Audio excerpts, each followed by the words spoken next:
good morning, Trinidad and Tobago, and welcome to the Bourse Report. Well, today we're taking a look at financial results of two of the larger Canadian-owned but publicly listed on the Trinidad and Tobago Stock Exchange banks. Of course, we're talking about CIBC Caribbean as well as Scotiabank, Trinidad and Tobago. Now, both banking groups that have reported marginally lower results for differing reasons. Let's take a look at what they would have reported and what investors might expect in the coming months ahead. Turning firstly to Scotia. For their first fiscal quarter of 2026, the group would have reported an earnings per share figure of 91 cents, which was a 3.5% decline from the 94 cents recorded in that prior comparable first quarter of 2025. Now, driving that performance was overall increases in revenue, with net interest income up 1.8% from 382 million to just under 390 million. Overall total revenues up around 5% from 494 odd million to 518 million.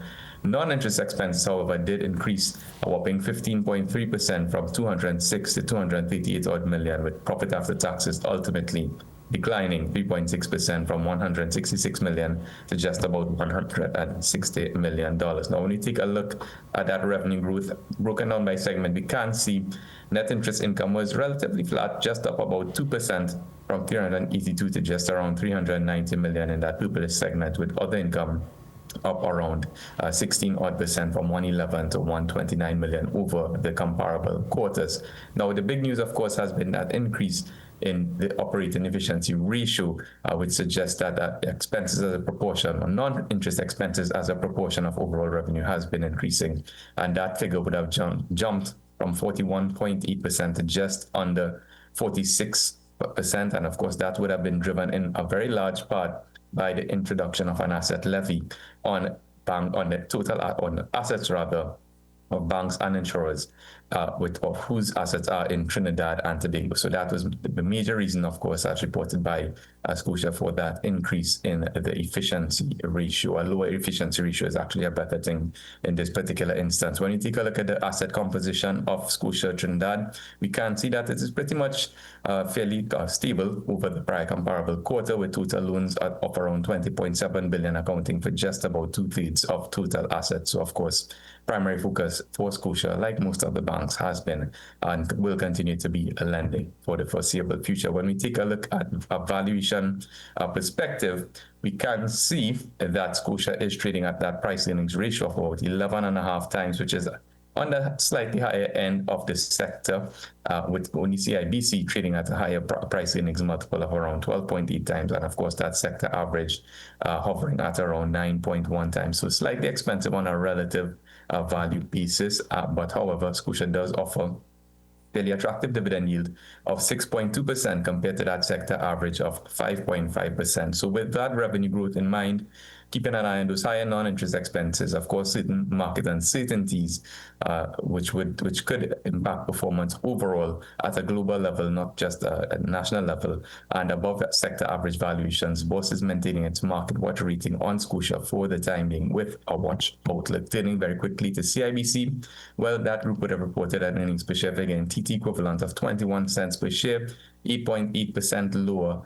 than the 23 cents reported in that prior comparable period. Now, like Scotia, total revenues were up just around 5.4% from 1.24 to 1.31 billion. TT equivalent operating expenses, however, did increase that 7.5% from 750 odd million to just over the $800 million mark. Ultimately, net income attributable to equity holders declined 9.7% from 363 million TT equivalent to just about 328 odd million.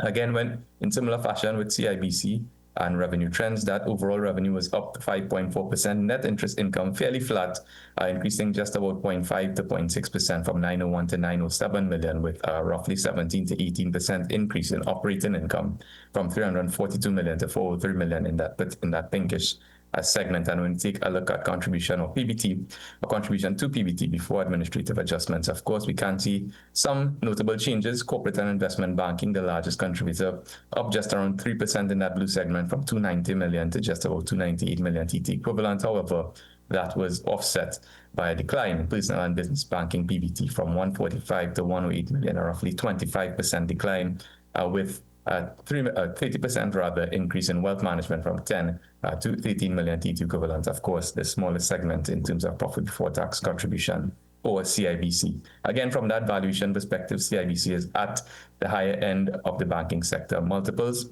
So at that price of $8.25, again, trading at 12.8 times in terms of its price earnings ratio, above the sector average of 9.1 times, and offering investors a 4.1% dividend yield, which is below the sector dividend yield average of 5.5%. However, importantly, CIBC does remit its dividend payments in US dollars, which might be one of the driving factors for its valuation support, even with lower earnings overall and a relatively lower dividend yield. So keeping that in mind, as well as revenue growth and those higher income taxes, Bourse is maintaining its market weight outlook for the time being on CIBC with a watch outlook. Well, that's it for this week's edition.